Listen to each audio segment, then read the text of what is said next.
Bismillahirrahmanirrahim and Assalamu alaikum. Welcome to Gohar Publishers. This is Hamna bint Shehzad. Our motto is redefining the geography of education through digital resources for conceptual learning. Dear teachers and dear students, आज के इस video lesson में हम देखेंगे history for the grade 7 का unit number 1 and the title of unit is middle ages in Europe. आज के इस वीडियो लेसन में हम देखेंगे कि significant characteristics of middle ages, और उसमें हम देखेंगे इकोनॉमी, हम देखेंगे इन्वेंशंस, हम देखेंगे लिटरेचर को। तो स्टार्ट करते हैं बेसिकली अब आज का वीडियो लेसन। जी, इन्वेंशंस यानी कि जो इन्होंने बेसिकली चीज़ें ईजाद की, जो ईजादात थी हमारे पास। अब अगर ईजादात के बारे में बात करें तो ईजादात में हमारे पास बहुत ज़्यादा यहाँ पर इन्वेंशंस हुई हैं, और ख़ासकर इनका जो फोकस था वो ये था कि जो क्योंकि ज़्यादातर इनका जो पेशा था वो बेसिकली ज़राअत पे जो था वो मुबनी करता था, तो इन्होंने बेसिकली कुछ चीज़ों पर जो इन पर काम किया, उन्होंने वो जो आपकी खेती बाड़ी करने के लिए जो ज़्यादा इनको मुशक्क़त करनी पड़ती थी, उन्होंने बेसिकली उसके अंदर चीज़ों को ईजाद किया और एक एग्रीकल्चर रेवोल्यूशन के तौर पर लेकर आए। इन्होंने जो आवर टाइम देखने के लिए पहले आवर ग्लासेस हमारे पास होते थे, तो अब इन्होंने आवर ग्लासेस को बेसिकली रिप्लेस करवाया मैकेनिकल क्लॉक से। देन गन पाउडर आया जिसने पूरी दुनिया को बदल दिया। फिर उन्होंने मिडिल एजेस के अंदर ही व्हील बैरो जो था वो इन्वेंट हुआ। अगर आप देख सकते हैं तो ये व्हील बैरो यहाँ पर हमारे पास तस्वीर में है। देन यहाँ पर उन्होंने बटरस, ये एक हमारे द फ्लाइंग बटरस के बारे में अगर हम बात करें तो फ्लाइंग बटरस हमारे पास एक ऐसा आइकॉनिक आर्किटेक्चरल फीचर था जो कि मिडिल एज में आपका यहाँ पर डेवलप हुआ। स्पिनिंग व्हील की आप यहाँ पे तस्वीर देख सकते हैं, ये इन्वेंट हुई। आई ग्लासेस जो कि हम पहनते हैं, आई ग्लासेस बेसिकली यहाँ पर इन्वेंट हुई। अब देन आपके पास ट्रेडमिल क्रेन जो थी वो यहाँ पर तस्वीर में देखें आपकी हुई। कैनन जहाँ पर देखें आपके पास वॉरफेयर, जंगें जिससे बेतहाशा बदल गई। देन प्रिंटिंग प्रेसेस यहाँ पर हुई, आपकी चीज़ें हुई जिससे दुनिया में एक इनकलाब आया। अब अगर मेरे हाथ में भी आज ये किताब है तो this is basically because of a printing press. Then early computer जिसको आप एस्ट्रोलेब का नाम देते हैं, वो भी आपके पास एक आता है यहाँ पे ही। देन रिलीजन के बारे में अगर हम बात करें तो बेसिकली हमें पता है कि मिडिल एजेस यूरोप में जो बेसिक हमारे पास रिलीजन था वो क्रिश्चियनिटी था। क्रिश्चियनिटी के बारे में अगर हम बात करें तो उसमें भी कैथोलिक होते थे ना, कैथोलिकिज्म वो इनका जो था वो मेन हिस्सा था।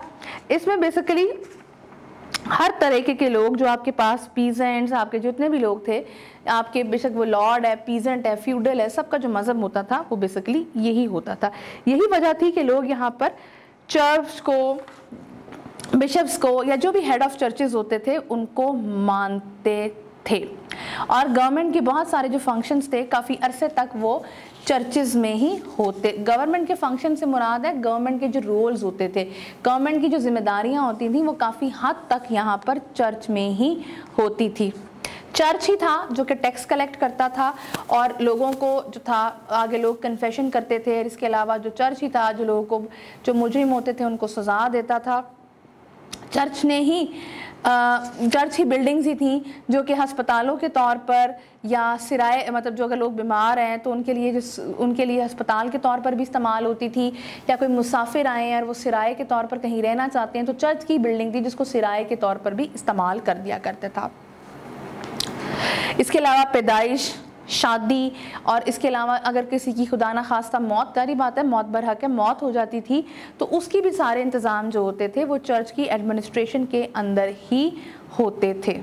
नाउ लिटरेचर के बारे में बात करें तो मिडिल एजेस या मीडिएवल लिटरेचर जो था वो एक ब्रॉड सब्जेक्ट था। इसके अंदर बहुत सारा रिटन ऐसा काम है जो कि हमें मिडिल एजेस और उसके बाद भी यूरोप में नज़र आता है। ये बेसिकली उस टाइम का जो हमारे पास लिटरेचर था वो ज़्यादातर मज़हब की राइटिंग के ऊपर होता था।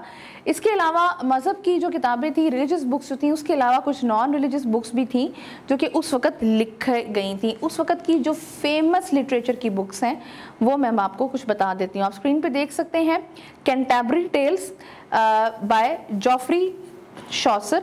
ये बेसिकली आपके पास एक सीरीज थी जिसमें आपके पास जो था वो इंग्लिश सोसाइटी को पोर्ट्रे किया गया था।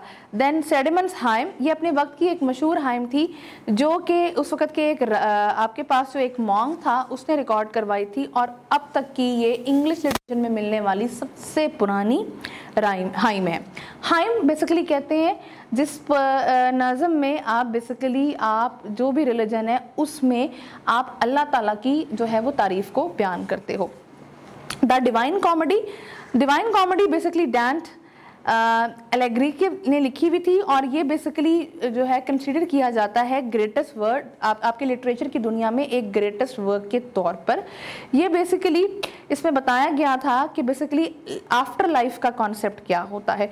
द बुक ऑफ मैगरी केम्प, ये बेसिकली मैगरी केम्प ने लिखी थी, और ये बेसिकली एक पहली ऑटोबायोग्राफी थी जो कि इंग्लिश में लिखी गई थी।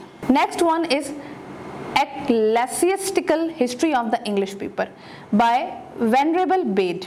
ये बेसिकली इंग्लिश चर्च की एक history, father of the English history के बारे में थी। द डेकामेरन, ये बेसिकली जियोवानी बिकाकियो ने लिखी थी, और ये बिकासियो ने लिखी थी। ये बेसिकली आपके पास एक ऐसी बुक थी जिसमें बहुत 14वीं सदी का जो इटली था उसके बारे में कहानियाँ थी।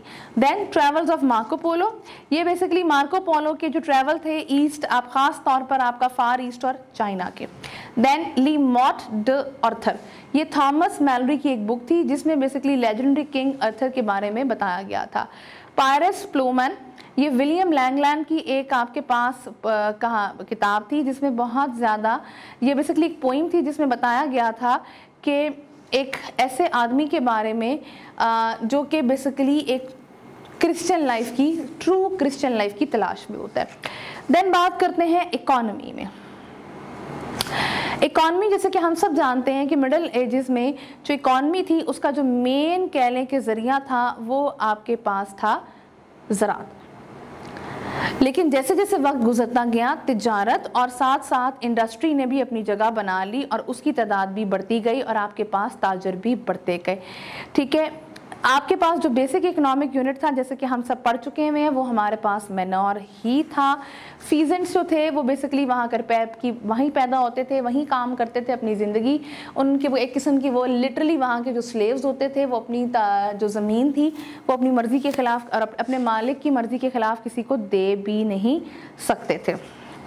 इसके अलावा आपके जो मर्चेंट्स थे वो ट्रैवलिंग करने के लिए साउथर्न यूरोप में भी जाया करते थे, डिफरेंट जगहों पर जाया करते थे। इस तरीके से आपकी यहाँ पर इकॉनमी थी। आई होप आपको आज का वीडियो लेसन पसंद आया होगा। एक नए वीडियो लेसन के साथ हम फिर मिलेंगे, तब तक के लिए अल्लाह हाफ़िज़।